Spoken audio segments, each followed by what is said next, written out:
Welcome to एजलेसनेस। आज के video में हम बात करेंगे करंट अफेयर्स की। और ये करंट अफेयर्स होगा मई 2025 का। तो बिना टाइम वेस्ट किए हुए हम शुरू करते हैं मई 2025 के करंट अफेयर्स को। भारत के मुख्य न्यायाधीश अभी कौन बने हैं? रिसेंटली मुख्य न्यायाधीश नए बने हैं। कौन बने हैं? B.R. गवई। इनके बारे में कुछ और फैक्ट्स हैं कि ये भारत के 52वें मुख्य न्यायाधीश हैं और पहले ऐसे मुख्य न्यायाधीश हैं जो कि बौद्ध हैं। देखिए, मुख्य न्यायाधीश जो होता है, जो सुप्रीम कोर्ट में जो भी न्यायाधीश होते हैं उनमें जो सबसे सीनियर होता है उसको मुख्य न्यायाधीश वो बनते हैं। राष्ट्रपति इनको अपॉइंट करते हैं। इनकी शपथ भी राष्ट्रपति ही दिलाते हैं। और इनकी जो एज होती है, रिटायरमेंट एज, वो होती है 65 ईयर्स। और हाई कोर्ट के जो मुख्य न्यायाधीश होते हैं या फिर न्यायाधीश होते हैं उनकी रिटायरमेंट की एज होती है 62 ईयर्स। और हाई कोर्ट से जब उनको एलिवेट किया जाता है सुप्रीम कोर्ट तो उनकी एज हो जाती है 65, रिटायरमेंट एज हो जाती है। ठीक है। और है, भारत सरकार ने किन रोगों के प्रबंधन के लिए नेपाल को $2 मिलियन की चिकित्सा सहायता भेजी है? कौन सी सहायता? चिकित्सा सहायता। और कितनी भेजी है? $2 मिलियन की। तो ये दो रोग हैं। पहला है थैलीसीमिया और दूसरा है सिकल सेल रोग। ये इसमें आपको दो तीन चीजें ध्यान देनी है। पहला तो नेपाल को भेजी गई है और राशि कितनी है? $2 मिलियन। क्यों भेजा गया है? रोगों के प्रबंधन के लिए। और ये जो दो रोग हैं ये है थैलीसीमिया और सिकल सेल रोग। थैलीसीमिया रोग के बारे में अगर देखें तो ये होता है इनहेरिटेड ब्लड, ये ब्लड डिसऑर्डर होता है। और इसमें क्या होता है, हीमोग्लोबिन जो होता है उसकी प्रोडक्शन की एबिलिटी कम हो जाती है। हीमोग्लोबिन का जो प्रोडक्शन होता है उसकी एबिलिटी कम हो जाती है। और ये जो दूसरा रोग है सिकल सेल रोग, ये जेनेटिक म्यूटेशन के द्वारा होता है। इसमें भी हीमोग्लोबिन पर ही असर पड़ता है। ठीक है। तो ये जेनेटिक म्यूटेशन के द्वारा होता है। अगला क्वेश्चन है, प्राक्कलन समिति जो है उसके अध्यक्ष कौन बने हैं? कौन नियुक्त हुआ है? तो संजय अग्रवाल प्राक्कलन समिति के अध्यक्ष नियुक्त हुए हैं। देखिए, प्राक्कलन समिति के बारे में कुछ डिटेल में जान लेते हैं कि जो भारतीय संसद है उसके जो वित्तीय कार्य होते हैं उसमें सहयोग करने के लिए 1950 में इसका गठन किया गया था। और कैसे किया गया था? वित्त मंत्री उस वक्त के जो थे जॉन मथाई, उन्होंने इसकी सिफारिश की थी। उस सिफारिश के आधार पर इसका इसे बनाया गया था। इस समिति में 30 सदस्य होते हैं और जो 30 सदस्य होते हैं 30 के 30 लोकसभा से ही होते हैं। इसमें राज्यसभा का कोई सदस्य नहीं होता है। और इसमें मंत्री भी कोई नहीं होता है। जो केंद्र में मंत्री हैं वो भी इसके मेंबर नहीं बन सकते। ठीक है। और इसके चुनाव कैसे होता है? लोकसभा सदस्यों में से एकल संक्रमणीय मत द्वारा किया जाता है। और इसके जो अध्यक्ष होते हैं वो इनके जो मेंबर्स हैं उन्हीं में से एक अध्यक्ष चुने जाते हैं। और उनका अध्यक्ष बनाता कौन है? लोकसभा के अध्यक्ष उसे नियुक्त करते हैं। ठीक है। और इसका जो कार्यकाल है वो 1 साल का होता है, यानी कि इसके जो भी सदस्य हैं सभी 1 साल के लिए इसमें चुने जाते हैं। और इसमें सिर्फ लोकसभा के लोग होते हैं, राज्यसभा के नहीं होते। जैसे लोक लेखा समिति के बारे में आपने सुना होगा। उसमें क्या होता है कि लोकसभा से 15 होते हैं और राज्यसभा से 7 होते हैं, तो टोटल 22 होते हैं इसमें लोक लेखा में। लेकिन यहाँ पर कितने होते हैं? 30 होते हैं। भारतीय सेना ने पाकिस्तान और पीओके में 9 आतंकी ढांचों को हवाई हमले किए वहां पर। और उस ऑपरेशन का नाम क्या दिया गया? उस ऑपरेशन का नाम था ऑपरेशन सिंदूर। बहुत फेमस रहा है, ये आप सभी को पता ही होगा। एक्चुअली हुआ ये था कि 22 अप्रैल को पहलगाम में अटैक हुआ था, जिसके बाद कई डिसीजन लिए गए जिसमें से इंडस वाटर ट्रीटी जो 1960 की थी उसे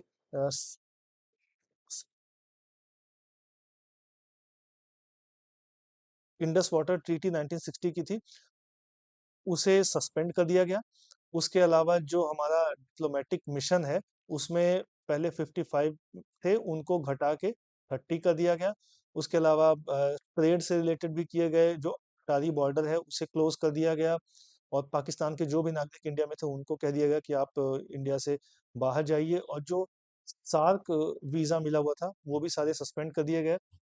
तो इस तरीके से बहुत से एक्शन लिए गए थे। लेकिन मिलिट्री एक्शन जो लिया गया था वो 6-7 मई की रात में, यानी कि बेसिकली टेक्निकली ये 7 मई को हुआ था 12 बजे के बाद, और ये ऑपरेशन सिंदूर लॉन्च किया गया था, जिसमें पाकिस्तान और पीओके दोनों ही जगह टारगेट्स थे जिनको समाप्त किया गया।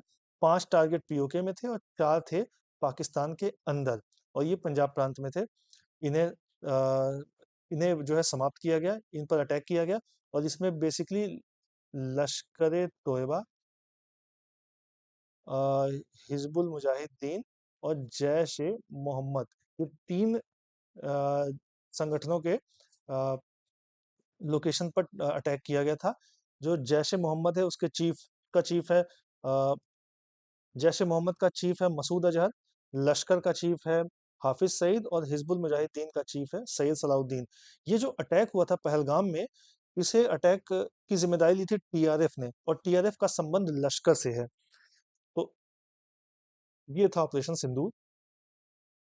इसके अलावा प्रोजेक्ट कुइपर किसने लॉन्च किया था, अगला है प्रोजेक्ट कुइपर को लॉन्च किसने किया, तो ये अमेजोन ने लॉन्च किया है। ये है क्या, अमेजोन जो है एक उपग्रह आधारित ब्रॉडबैंड इंटरनेट की पहल शुरू करने जा रहा है। ये पूरे विश्व को हाई स्पीड इंटरनेट प्रदान करेगा, और ये जो उपग्रह छोड़े जाएंगे, ये लो अर्थ ऑर्बिट लियो में होंगे, इन्हें स्थापित किया जाएगा, और इसमें उपग्रहों उपग्रहों की संख्या बहुत ज्यादा होगी, 3232, 3232 याद रखिए।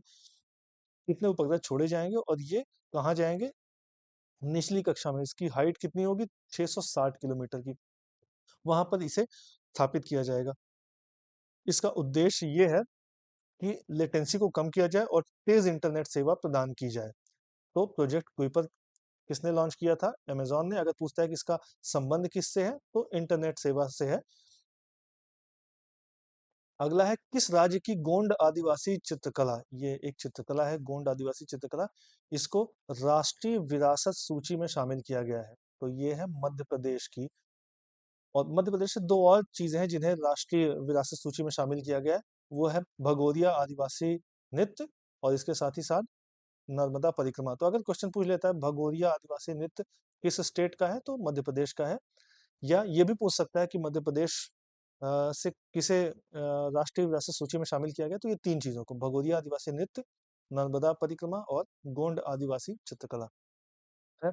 अगला है स्टेलिनग्राड की लड़ाई में योगदान देने के लिए भारत में जो रूसी दूतावास है, उसमें किसके स्मारक का अनावरण किया गया, तो बीजू पटनायक, जो बीजू जनता दल है, जो कि ओडिशा की पार्टी है, उसके जो इन्हीं के नाम पे रखी गई है, और इन्होंने ही शुरू किया था उसे, का गठन किया था, और ये पायलट भी थे।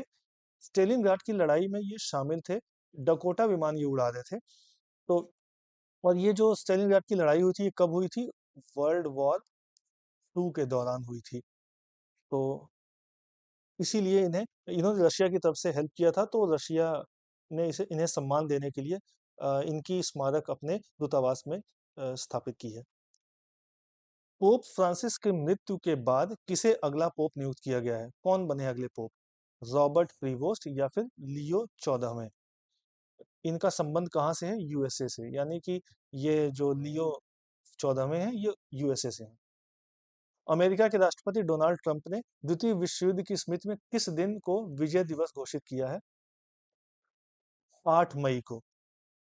ठीक है, तो 8 मई,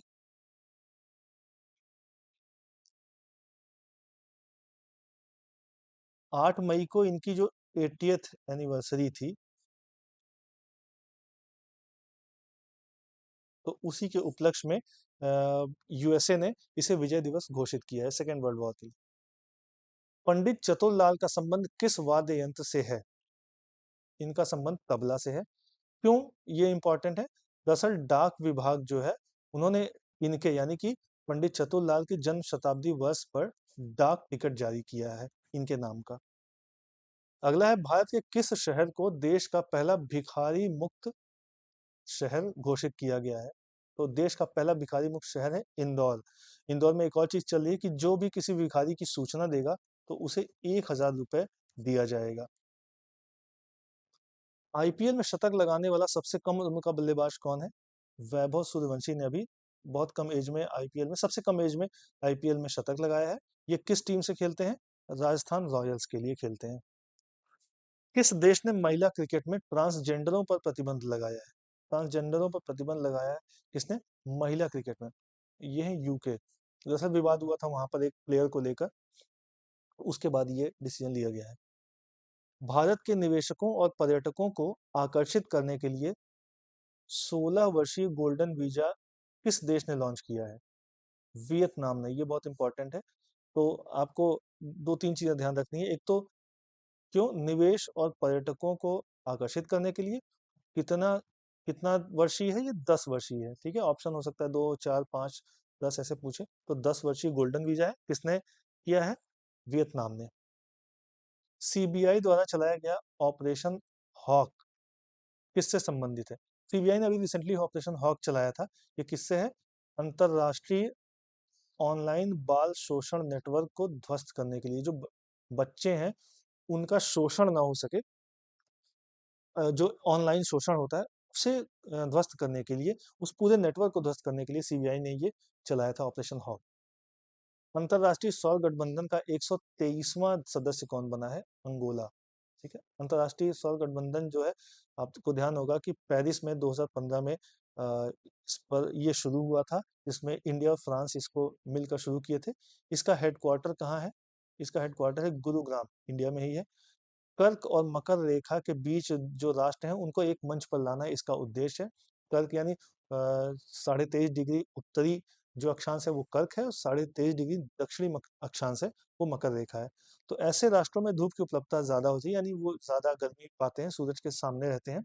तो ये सभी देश सौर ऊर्जा के क्षेत्र में मिलकर काम कर सकें, इसके लिए ये शुरू किया गया था अंतर्राष्ट्रीय सौर गठबंधन। और कितना समय था इसे मिलने, आप देख ही सकते हैं कि 123 सदस्य ऑलरेडी इसमें जुड़ चुके हैं। 20वें जापान एशियाई खेल 2026 में जो होने जा रहे हैं, उसमें कौन सा खेल है जो पहली बार शामिल हो रहा है? तो ये है मिश्रित मार्शल आर्ट। देखिए, कोई भी बड़ा गेम हो जिसमें कोई खेल पहली बार शामिल हो रहा होता है तो वो इम्पोर्टेंट हो जाता है। तो मिश्रित मार्शल आर्ट को शामिल किया गया है। Stockholm International Peace Research Institute, यानी कि सिपरी, इस नाम से ये फेमस है। इसकी रिपोर्ट एक आती है, trends in world military expenditure 2024, यानी कि जो मिलिट्री पर एक्सपेंडिचर करते हैं उनकी एक रैंकिंग जारी की गई है। उसमें इंडिया को कौन सा स्थान मिला है? इंडिया को 5वां स्थान मिला है। यानी कि इंडिया 5वां देश है जो मिलिट्री पर एक्सपेंडिचर सबसे ज्यादा करता है। तो पहले पे कौन है इसमें? यूएसए। दूसरे पर रशिया है। तीसरे पर, सॉरी, पहले पर यूएसए, दूसरे पर चाइना, तीसरे पर रशिया और चौथे पर जर्मनी है। यानी कि ये 4 देश हैं जो इंडिया से ज्यादा एक्सपेंडिचर 2024 में कर रहे हैं। इंडिया 5वें स्थान पर है। प्रोजेक्ट सी क्योर क्या है? कार्बन को समुद्र से अवशोषित करने के लिए चलाया गया है। और ये किसने चलाया है, इसके बारे में एक्स्ट्रा एक तथ्य जानिए कि इंग्लैंड ने इसे चलाया है। तो प्रोजेक्ट सी क्योर क्या है? कार्बन के अंदर जो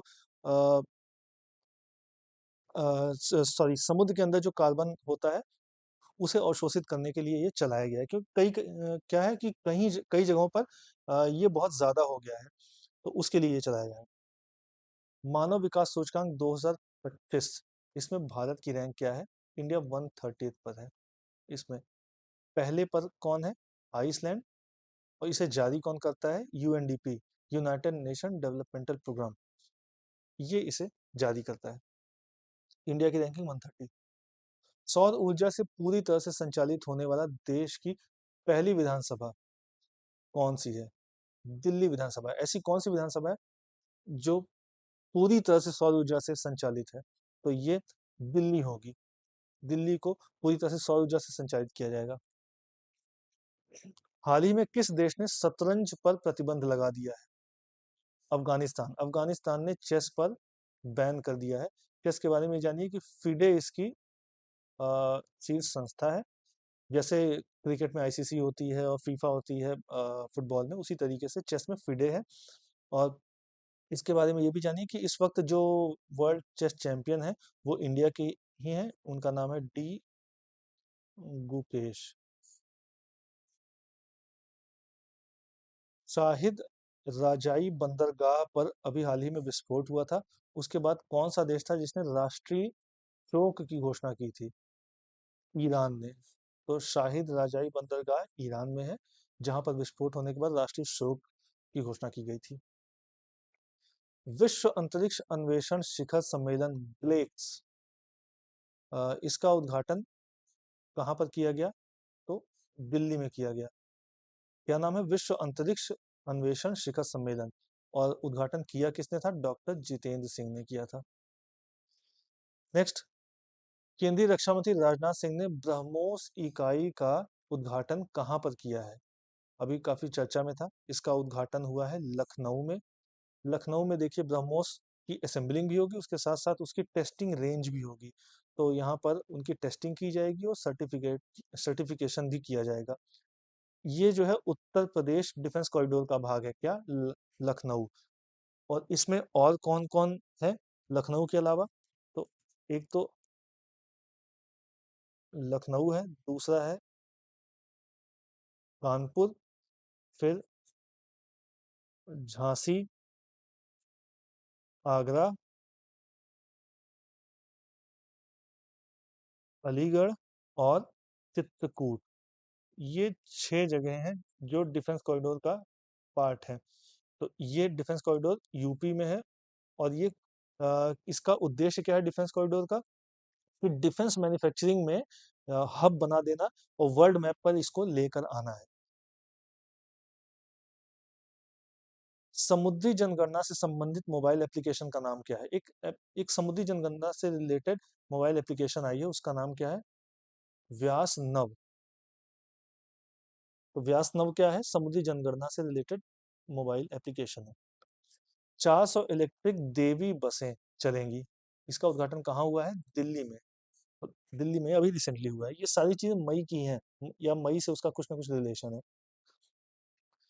दिल्ली सरकार ने किस संस्थान के सहयोग से क्लाउड सीडिंग की घोषणा की है? किसने? दिल्ली सरकार ने। तो किसके साथ? इसका आंसर है आईआईटी कानपुर। यानी कि दिल्ली सरकार और आईआईटी कानपुर मिलकर क्लाउड सीडिंग की घोषणा की है।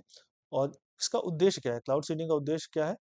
वायु प्रदूषण को कम करना। तो आईआईटी कानपुर के साथ मिलकर दिल्ली सरकार करेगी।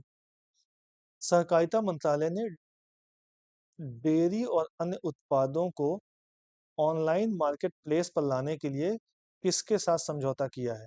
Swiggy Instamart. ठीक है। तो सहकारिता मंत्रालय ने समझौता किया है, ये आपको ध्यान रखना है। और किसके साथ? स्विगी इंस्टामार्ट के साथ। और उद्देश्य क्या है इसका? डेयरी और अन्य उत्पादों को ऑनलाइन मार्केट प्लेस पर लाने का। फिजी का सर्वोच्च सम्मान है companion of the order of the Fiji. ये किसको मिला है? मधुसूदन साई, ये मानवतावादी हैं, इनको मिला है फिजी का सर्वोच्च सम्मान companion of the order of Fiji. Maharashtra सरकार ने किसकी प्रतिष्ठित तलवार को लंदन में खरीदा है? ठीक है। किसने खरीदा है? महाराष्ट्र सरकार ने। कहाँ पर खरीदा है? लंदन में। और किसकी तलवार है वो? रघुजी भोसले की। ये जो तलवार खरीदी है महाराष्ट्र सरकार ने, ये 47.15 लाख यानी 47,15,000 में खरीदी गई है। ये फैक्ट भी आप याद रखिएगा। भारत किस देश से हॉक आई 360 तकनीक खरीदेगा? हॉक आई 360 तकनीक है एक, इसके बारे में अभी बात करते हैं। ये भारत किससे खरीदेगा? यूएसए से। तो ये क्या है? हॉक आई 360 जो है, ये एक अमेरिकन निजी कंपनी है, जिसका इसका मुख्यालय कहाँ है? हर्नडन वर्जीनिया में। वर्जीनिया एक प्रांत है यूएसए में, वहीं पर इसका मुख्यालय है। ठीक है। और ये कंपनी जो है निम्न पृथ्वी कक्षा जो है, लो अर्थ ऑर्बिट है, वहां पर उपग्रहों का नेटवर्क संचालित करती है। वहां पर इसके अपने उपग्रह हैं जो कि आरएफ यानी कि रेडियो फ्रिक्वेंसी सिग्नल्स को ट्रैक करते हैं। उन्हीं के साथ जो है अभी समझौता हुआ है, और इसी तकनीक को इंडिया खरीदेगा। अंतरराज्यीय चीता कॉरिडोर, ये किसके किसके बीच है? कौन कौन से राज्य हैं? तो ये है एक एक है मध्य प्रदेश और दूसरा है राजस्थान। देखिए क्या होता है कि मान लीजिए यहाँ पर चीते हैं और यहाँ पर चीते हैं, तो यहाँ से यहाँ वो कैसे जाएंगे? तो इसके लिए एक कॉरिडोर बनाया जाता है ताकि वो सेफली एक जगह से दूसरी जगह जा सकें। और उन्हें मतलब ऐसा ना हो कि वो यहीं पर रह जाएं। तो तो ये जो प्रोजेक्ट जो पीता जो है इंडिया में 1952 में ये चीते एक्सटिंक्ट हो गए थे, यानी कि विलुप्त हो गए थे।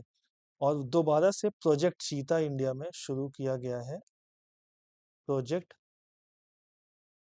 चीता कब शुरू किया गया? 2022 में, जिसके अनुसार बाहर से चीते लाकर इंडिया में स्थापित किए जाएंगे, जिसमें 50 चीतों को इंडिया में लेके आना है।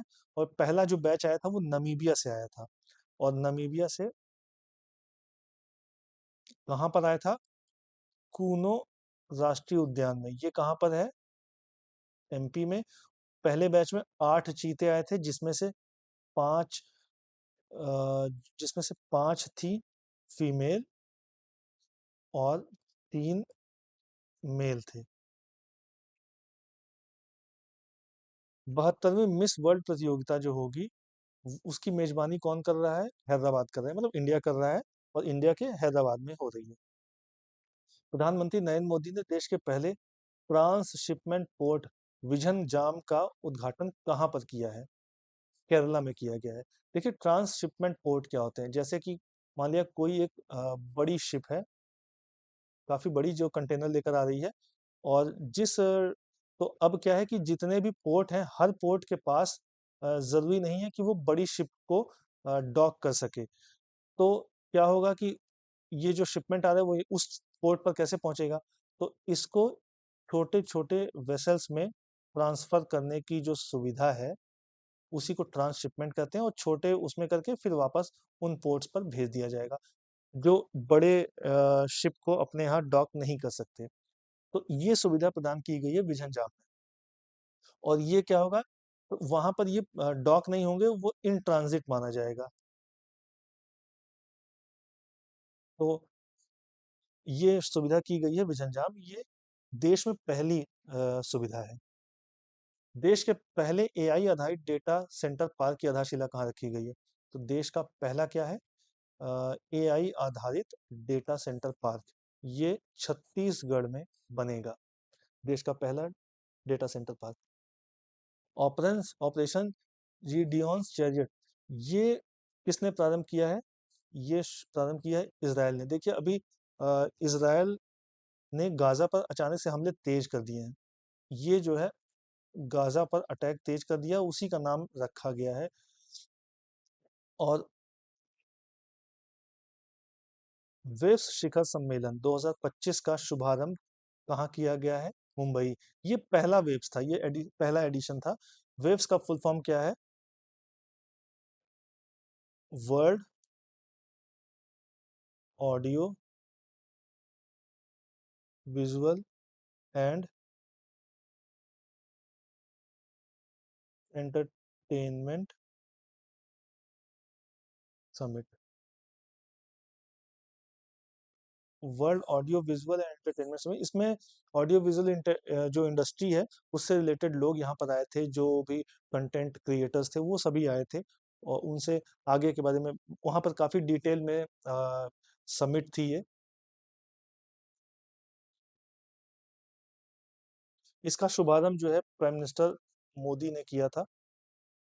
आखिरी बार जाति आधारित जनगणना कब हुई थी? अभी रिसेंटली आपने देखा होगा कि जाति आधारित जनगणना की घोषणा की गई है। तो ये इंपॉर्टेंट होता है कि इसके पहले कब की गई थी। तो 1931 में जाति आधारित जनगणना की गई थी। तो इसका मतलब ये कि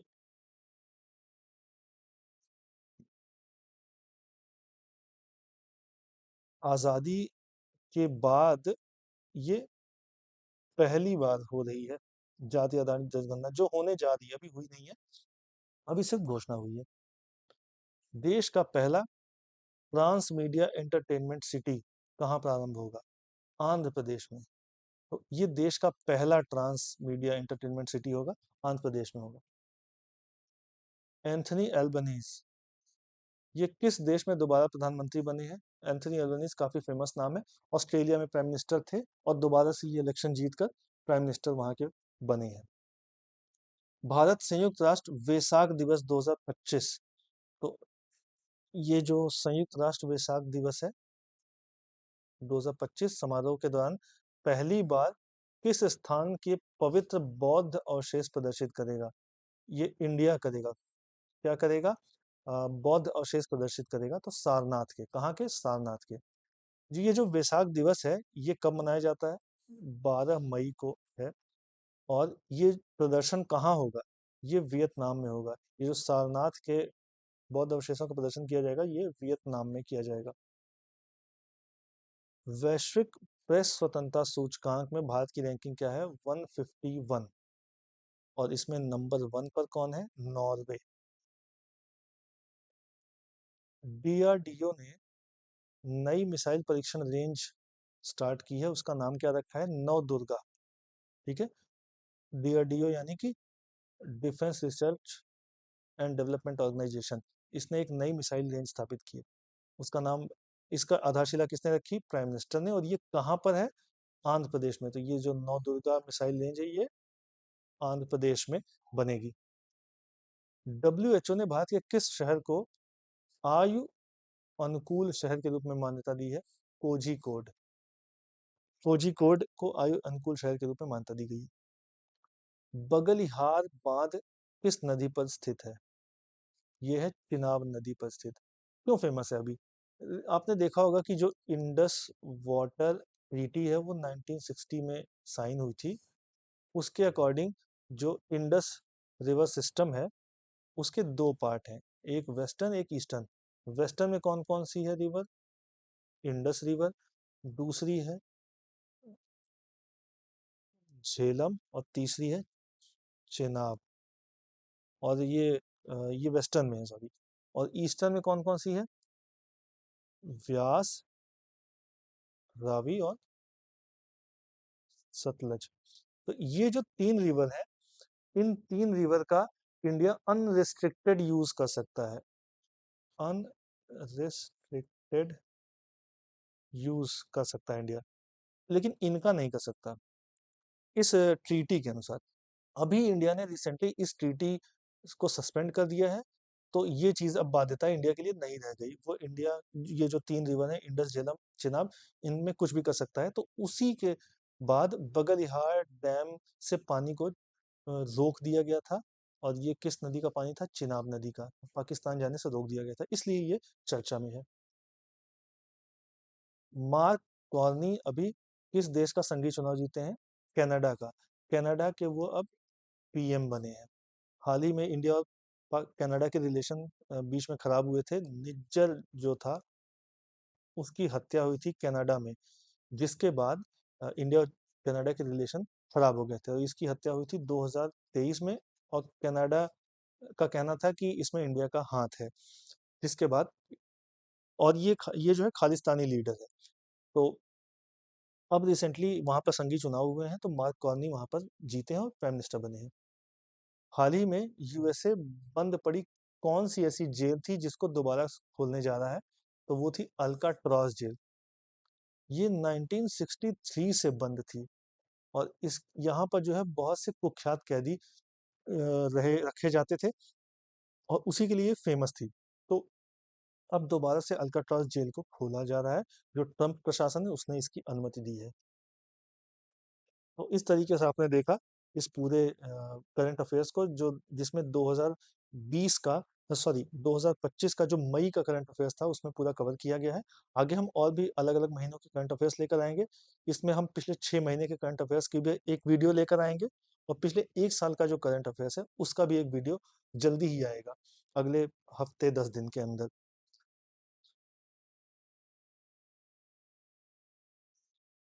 आगे भी हम मंथ वाइज करंट अफेयर्स की वीडियोस लेकर आते रहेंगे। और उसके अलावा 6 महीने और 1 साल का करंट अफेयर्स तो लेकर आएंगे ही। वीडियो अच्छी लगी हो तो लाइक करें। इसी तरह के और भी अपडेट्स जानने के लिए सब्सक्राइब करें एजलेसनेस।